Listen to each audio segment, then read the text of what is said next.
Hello, everyone out there in D3 Hoops world. We are now in the official start of practice for everyone but the NESCAC. And I have Mike McGrath here with me, the head men's basketball coach at the University of Chicago. And how's it going so far with the practices you've had? It's really great, Ryan. Uh, I hate to rub it into my friends who coach in the NESCAC, but we've had a couple days of practice, but we've had a pretty unique situation in Chicago this year. So in addition to that, the NCAA has allowed these 8 flex days, and we used several of those before October 15th, which has given us a good feel for the team. And in addition to that, in September, we took a 2-week trip to China. And so we got 10 days of practice leading up to that. So October 15th is always a great day for a college basketball coach and will always mean something, but maybe a little less, I don't know. It was a little anticlimactic this year as opposed to other years. Let me put it that way. Yeah.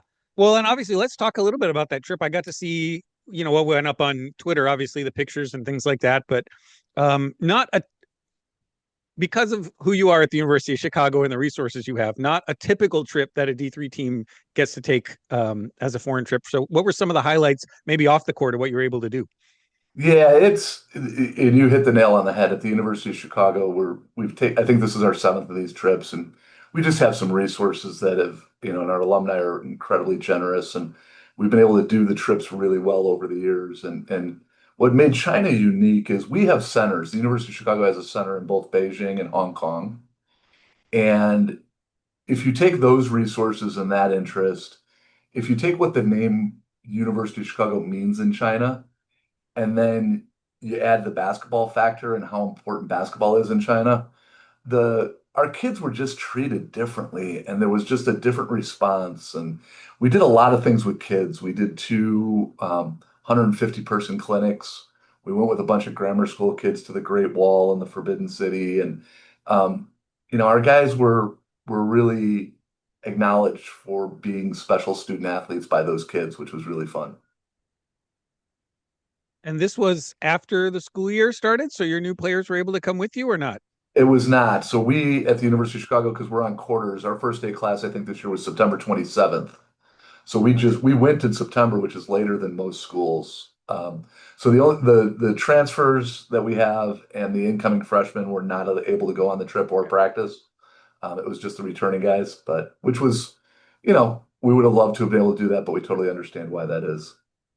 But it does allow you, so everybody who knows, you get some extra practice around the trip that's allowed, but then you get to save those 8 days for October, essentially, right? Like you don't have to use them early in the year. It gives you a little more extra practice with the full team anyway, right? Yeah, we had 10 days of practice. We did 2 days getting ready for China with our returning guys, and then we used 7 of the 8 days before October 15th with our full team since we've been back, and kind of ease into things a little bit with the full group. And the way I used those 7 days, we didn't dive right into full practice. We would do some practice work, and then the guys would just play a little bit, and it gave me some time to assess what I had with my own eyes in our gym against our players, and that allowed us to start on October 15th with a little different understanding of what we were dealing with. Yeah, and we'll get into some of those details in a minute. I want to start with last year.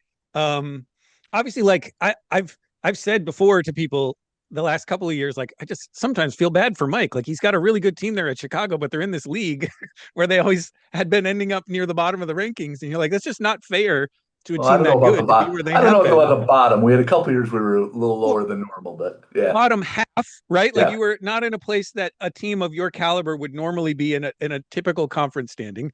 yeah.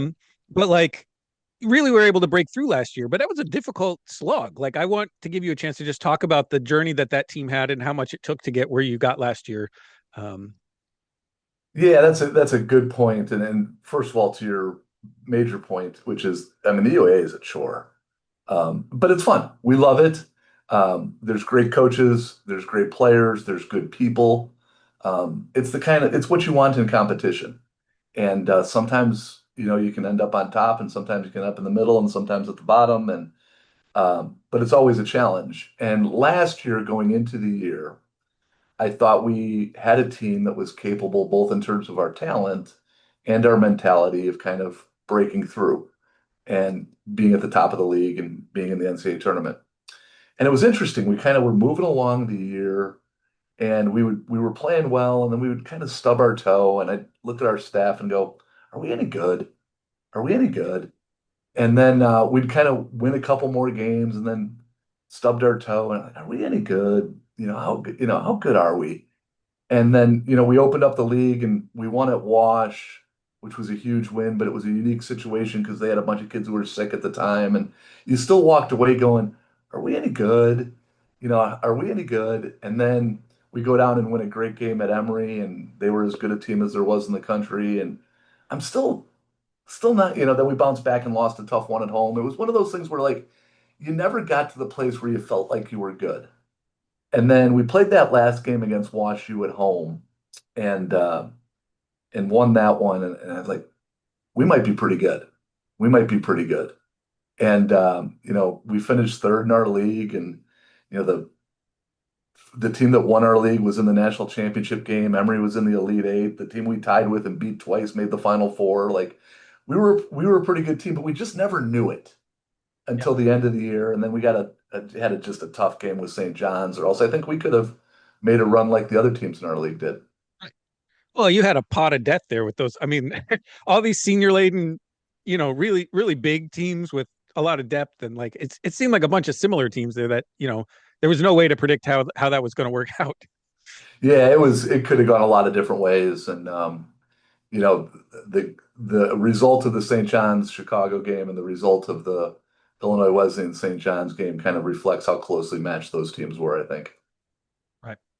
And you mentioned that Emory game. I was able to be there in person to Yeah, watch that one. That was kind of really fortunate that I was actually in town for something else and was able to get out to the games that weekend. And the thing I came away with, one, your big star Thomas Kurowski had a fantastic game that night. I mean, just was unstoppable. Um, and maybe want to mention, like where he's ended up. I know he looked like the kind of guy who could be a really good pro for a while. But what struck me was the other guys who, from a national perspective, we say no name guys. Obviously, they're guys who've worked really hard and are really talented players, but like just professional looking guys, like didn't make mistakes, knew what they were supposed to be doing. I'm sure that not every game is how it works. And as a coach, you see all the flaws, but like you're bringing back a really solid core, as you said, that maybe didn't know they were good until the end of the year, but that's going to really pay dividends coming into this season. yeah. If you just took our returning guys, we were good. Thomas was great. We were going to miss him, and he is pursuing kind of a professional basketball career in Europe. He's had a couple options that he hasn't liked for different reasons, and kind of waiting to see what might pop up. And we're going to miss Jackson Petrowski. He was a really good leader for us and a really good player. But we had six of our top eight back, and they're good basketball players, and we thought we had a team that could start the season as a top 20 team, kind of like we did the year before, and see if we could make a run at it. And I was really excited about that. And one of the things I was really excited about is the loss to St. John's at the end of the year, and then watching how some other teams in our league do that we felt we were on par with in some ways. I mean, we lose tough last second shot to NYU. We split with Emory. We sweep WashU. We were with those teams. We thought it left our guys were hungry. Our guys went into the offseason hungry, and we had this really good core of guys coming back, and we had some young people in our program who hadn't quite cracked that top group and played significant amounts. But as any good basketball program, you kind of hope those guys would take the next step. So I felt like if all of these guys kind of took the next step, I was really eager for a pretty special year this year. And still, we've made some additions to the roster that I think enhance that feeling. But I thought we were going to be pretty good either way. Yeah. So let's start talking about some of those additions. So you've been a team when some of your conference mates have been taking grad transfers through the COVID time. And now that we don't have the extra year, this is when you decide to bring in a couple of grad students that are familiar to us. So Shane Regan is coming in from Wesleyan. They were in the Final Four. And Nick Roper from Illinois Wesleyan. And I have the big question of how this process works because I was shocked. We got to Fort Wayne last year for the Final Four. You were there for your NABC duties, and we were sitting around. And that was the day, essentially, that Nick had to decide whether he was going to not graduate and come back to Illinois Wesleyan or go into the portal. And we found that all out while we're there. And in retrospect, I'm sitting here talking to you. We're having conversations. Do you start recruiting at that moment? Like, are you texting him while we're sitting talking at the Final Four, or does that take place later on? No. And you might remember sitting around that media room and Bob Quillman was sitting there talking about his phone blowing up. And I was just sitting there kind of, you know, grinning a Right. little bit because I hadn't had any contact with Nick yet. I had recruited Nick's brother and I knew the family a little bit. And obviously we had played Illinois Wesleyan every year. And to give you a frame of reference, big picture, I think college basketball, I think what's great about Division III college basketball is transferring's fine and that's all great. But where it's really beautiful for me is when you see what guys do together over the course of 4 years. Um, and our program is built on that. The connection that our former players have to our program is really deep and it's built over time. And it's a really meaningful connection. And I wasn't opposed to the transferring thing, but I didn't want to go against this really good thing that I had over here in terms of our program and the way we operated. And the guy who deserves a lot of credit is a guy named Dom Martinelli. Dom was a senior transfer for us this year who played a little bit, not quite as much as he or I thought he might when he came in. He was a kid that we had recruited out of high school, was a Division I player up at St. Thomas. And, I hadn't taken transfers. I think Dom was the fourth one we've had in 30 years. And some of that's the University of Chicago and the transferring process, and some of that was just what I was trying to accomplish. And Dom came in and, I thought in 1 year, can you develop a connection to the program the way you want your players to? And honestly, in 1 year, Dom was great. He got along with the guys great. They were very close. He felt like part of us in a short period of time. I think he'll stay connected to our basketball team as much as his classmates. And and he deserves all the credit for that and his family. I mean, great guy, great teammate. It couldn't have gone better. And he really connected with the guys. So I was like, I'm okay with this. Now, like every other school that has grad programs like we do, I get 5 emails a day from kids who want to transfer. And the vast majority of them are guys who are scholarship level players who don't play a whole lot. And they're looking to play a little bit somewhere else. And it's hard to figure out how good they are. There's not a lot of footage. And maybe you saw them 4 years ago when they were high school, but you don't know where they're at now. And so I went back to our staff and I said, hey, Dom worked well. And that was a really good experience. I'm not opposed to doing it again, but if we do it, it's going to be a Division III basketball player who we know how good he is. He has to play these positions because I didn't want to bring in a guy who completely contrasted with some of the returning guys we had. He's got to play these positions and, it's got to be a good fit. It's got to, and in the end, I didn't think we'd find anybody like that. And as I'm Yeah. sitting there in Fort Wayne with Bob and you and in the back of my mind, I go, man, Nick Roper kind of fits that profile. Yeah. He might be really interested in what we have. And, he was wading through his options and he had a lot of them. And there wasn't a lot of recruiting, to be honest with you, Ryan. It wasn't a sales job. It was, hey, Nick, this is what we are. This is what you could possibly do at the Booth School of Business in a year. And it was the right fit for him. And then I was like, okay, great. I didn't think we'd find a guy like that. And we found Nick. And then a couple weeks later, almost the exact same thing happened with Shane. It was almost the exact same situation. And in both situations, we had one conversation with the kid. After the one conversation, I called both Ron Rose and Joe Riley.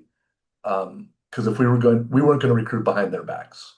Right. I called both of them. They're friends. I think the world of both of them. They run great programs, and I don't want to be poaching. And when it became clear that I think they both kind of hoped they would come back to their school, but kind of knew it maybe wasn't the right Right. fit.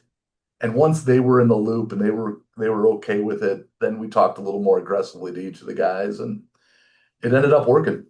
And I feel like I had a really good hand, and I drew an inside straight. That's kind of how the analogy I've been using. I'm curious when you get those five emails a day, how many guys are really interested in playing basketball for you, and how many are thinking you can help them get into that world-class NBA program that you're.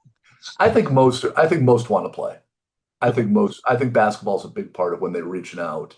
But I think so this and you bring up a good point, Ryan, and I've shared this with a handful of people. You know, what the University of Chicago offers is attractive to a lot of 18-year-olds. When we're recruiting high Yeah. school seniors, they're attracted to what we bring to the table. That attraction was exponentially more impactful for 22-year-olds like Nick and Shane. You know, when they're going through the job process and watching what their friends are doing, and then comparing that to what our graduates or our seniors were doing, um, Yeah. it's a little more real when you're 22 than when you're 18. And they both played at programs where they won, and they were both attracted to the idea of winning, and having a chance to win at a high level. And then the UAA was really set us apart. You know, Yeah. Illinois Wesleyan and Wesleyan are great places, but they had a certain kind of experience there. And when they found out, hey, we could fly to New York and Atlanta and Boston and Pittsburgh and Cleveland, and we're going to Puerto Rico this year at Christmas. That seemed exciting to them, and Sure. that was for a kid at that stage, it was really attractive. So you lost two starters. You got these two transfers coming in that are probably going to slot into the starting lineup. One would assume. They're it's not decided yet. Almost surely going to be preseason All Americans, both of them. Um, it's not that easy though to just plug and play. You said the extra practice time, the extra chance to see the team. How is it gelling together? What's going to be different this year as opposed to last year's team? Well, to begin with, I'm not so sure we don't have another guy that should have been a preseason All-American in Joe Barry. Um, you know, as I look at guys in the UAA who've had really good junior years and were, received certain accolades in our league and on a team at our level, and the following year they were All-Americans, that's Joe. And no offense to some of those other guys, but like Joe accomplished more than some guys who've been preseason All-Americans in the UAA before. So I don't want to miss out on that. Um, the greatest thing so far about Nick and Shane becoming part of our program is their level of humility. They don't expect to be handed anything. They want to work, they want to achieve things. And this is stuff that I learned about them both one on one, but with Joe and with Ron talking to them, and also with our players.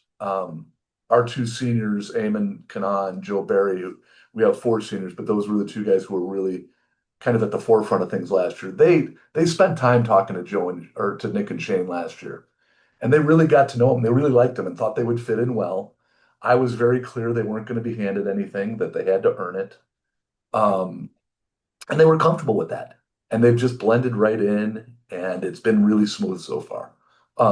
We'll have our bumps this year. Every team does, but I don't think it'll be because those guys transferred.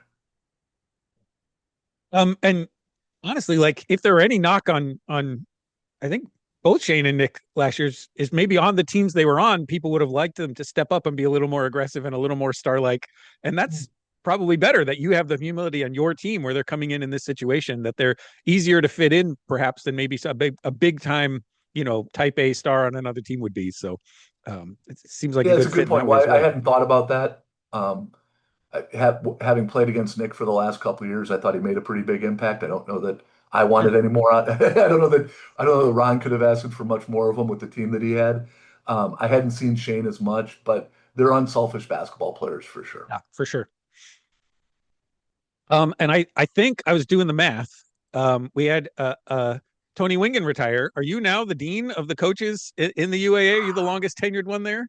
Yeah, it's been an amazing run, but I'm now the longest tenured coach in the UAA. I think Jason Zimmerman's a few years behind me. I think he's two. Luke's up there, but yeah, we've had over the past handful of years, our league has lost some legends. We always have a little bit of turnover, but our league's been pretty stable more than others. And if you look back at Mike Neer and Mark Edwards and Joe Nesci and Tony Wingen, and those are guys that were there at the start of the UAA. I mean, when the UAA started, I think Joe was an assistant at NYU, hadn't become head coach or became head coach after a year. Those other three guys were there at the beginning of it, and they helped create something pretty special. And they were really good friends. They were really good colleagues, and I'm going to miss them a lot. And I know guys like Jason and I and Luke hope we can create the same kind of culture with the new guys coming in that they created for us. And that's always been a big thing with the UA. And maybe it's been a while since I think we've talked about it on some of our channels, but um, the weekends that you travel and the time that's spent together, the UAA makes an effort for the teams to get to know each other and the coaches to spend time. It's not quite like it is in a lot of other places. What makes that whole thing special? Well, I think it's leadership to begin with. It's administrators and a league and coaches who want to encourage a certain type of collegiality amidst competition. We can try to, you know, we can try to beat each other, and Jason Zimmerman's a really good friend, and Emory's a really good basketball program, and our kids and their kids are friends. It doesn't mean we don't want to beat each other really, really bad. But once the game's over, we can kind of set that down, and it takes a minute, but then we can go back. I mean, you were there. Jason hated losing that game to us, and we sat there and watched the women's game together afterwards. Um, there's a tone that you have to set, and then it takes a certain type of person, and that's where I look at our kids. The social media helps the interaction, the travel helps the interaction, but our kids are doing something pretty unique. Our student athletes are doing something in the UA that's unusual. And some of that is the type of school students they are, the type of athletes they are, and the type of travel that we do. And there's not a lot of people having that experience. And the more they can support each other and connect with each other through that, it's a really positive thing. I know a bunch of my guys play in a men's league team in New York, and they have guys from other UA teams on their team, and they always talk about bumping into different guys. And, it's fun to see that connection continue. The play seems like it's going to be super top level again this year. Obviously, NYU lost a whole ton. We don't really know what that's going to be. Coaching change, a lot of new players, but WashU, as you said, in the Final Four, Emory was one shot away from it. Both of those teams bring back the kind of core of their best players. You guys are going to be super good. What are you thinking about the league? And I know the coaches know better about the recruiting and way the teams look like than we do at this point in the year. Is there somebody else that we need to be looking out for? Is there another team that's on the horizon? I think on paper, so I think last year the league was really well known. I think Yep. when you went into the year, you kind of knew what everybody had. There was a little bit of like, what are some of these guys going to do at NYU? And, there were a couple newcomers like that. You wondered how they were going to be, but you had a pretty good sense of, where people were and could be. Um, this year, I think there's more uncertainty. I think he had, two coaching changes is going to create some uncertainty. There's a big roster turnover at a couple schools in our league, and not quite sure where. I think they're going to be really good. I know, that they're good schools, they're good programs, good coaches, but kind of seeing where their rosters are at and what they do with them. You don't know. You know they're going to be good, but you really don't Right. know what it's going to look like. So I think there's a lot more uncertainty this year, and it's fun. That kind of change is exciting. On paper, I think if you look at it, like Brandeis is a school to keep an eye on. I think they lost Toby, and he was a really good player. But I think they're a team that they've been on the verge of kind of putting it together. And I think they have a lot of really good pieces, and I'll be interested to see how that comes together this year. Um, UAA has gone this year to sign a contract with Flow Sports. Obviously, there's positives and negatives to all of that. You have to pay to watch games you didn't have to pay for before, but the schools are getting revenue, and I think people are starting to kind of navigate what the balance is here and how to feel about all that. What is your perspective as a basketball coach at the University of Chicago? Yeah, when they first talked about flow, what I want is I think we have an unbelievable product.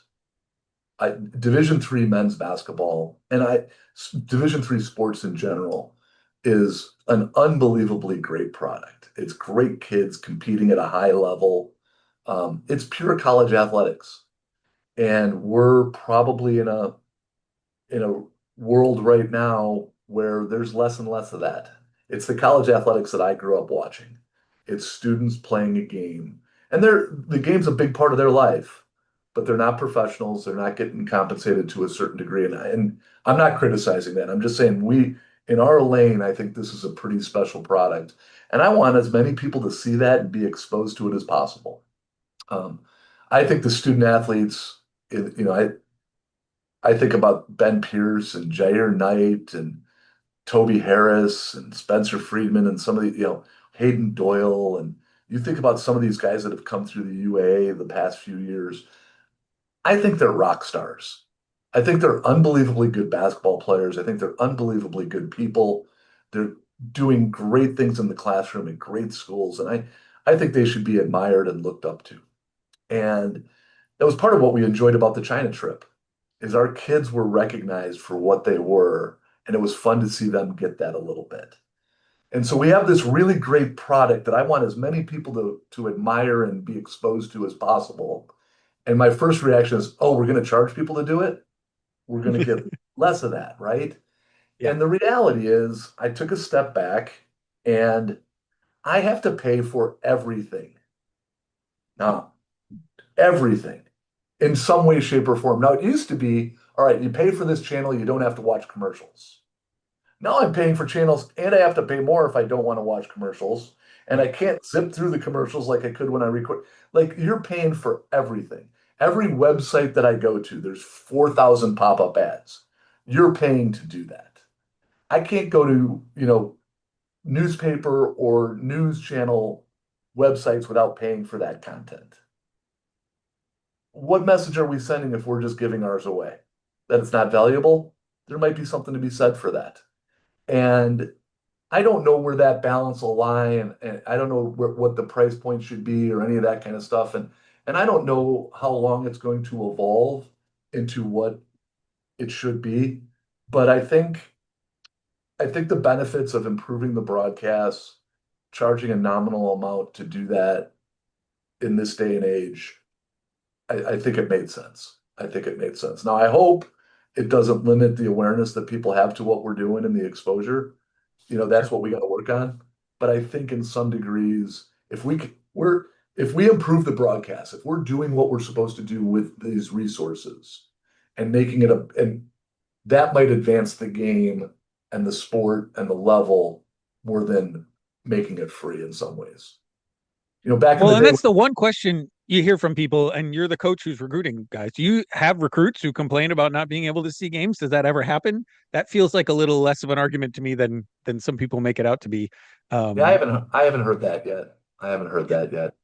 Now some of that's the nature of the recruiting calendar at UA schools. A lot of our kids are done before the season starts. right. Um, But, and don't get me wrong. I mean, there's a school in our league that's been charging for years. And as you know, Ryan, I had a year where I'll tell you this story. I had a year where I had to watch our UA road games from my couch because I was out for half the year with a hip replacement surgery. And there's nothing that burned me more than having to pay to watch my own team play at a school in our league. I still think that Yeah, school owes me. Still think that school should pay me back. But yeah. that's frustrating. Like I didn't love that, but at the same time, there's an element of progress to it. And if you think back to it, I'm old enough, and I think there's people doing this. I mean, I grew up watching the Big East and the Big Ten, and I remember big Monday night, we all stopped and watched the college basketball games on ESPN. College basketball then wasn't what it is now, and we had to pay for that. We had to pay to watch those games. So maybe it's a model that we're following. Yeah, I mean, the most positive way to look at this, I think, so far is that it's progress towards something, and hopefully, whatever we get to will be something we can all live with, and it's a Yeah. little bit of ups and downs on the way to get there. So, the last thing I wanted to ask you about, you've been very involved in the NABC for a long time. I wanted to give you a chance to just talk about what your role is there, and I know you're especially passionate about what involvement in the NABC can do to help Division III basketball. So, I want to talk a little about that. Yeah, Ryan, I would say both of the things that I've talked about in this, other than my own team or our own team, the two things that I've talked about in this thing is this kind of notion of collegiality and how we can work together to improve things and support one another, and then this great product we have and how do we advance it. And those are two things that we really focus on as an NABC board. Myself, Jeff Brown at Middlebury. We just lost Gary Stewart from Stevenson to a different level of basketball. Um, Mike Schauer at Wheaton. Charlie Katsiafikis just joined us from Pomona on the board. And then Wade Hageman's a guy at the NABC who we work with extensively, in addition to Craig Robinson and Nate Pomaday. And we're trying to expose people to how good this is and spread the word and support one another. And we put a lot of time and energy into it. And I think it has a positive impact, and I think it's a positive thing. Awesome. Well, I want to thank you for your time. Certainly excited to see what this team looks like on the floor this year, and obviously the great conference season. You got a really nice non-conference schedule as well that we'll be able to enjoy. So thank you very much for taking the time to speak with us. Thanks, Ryan.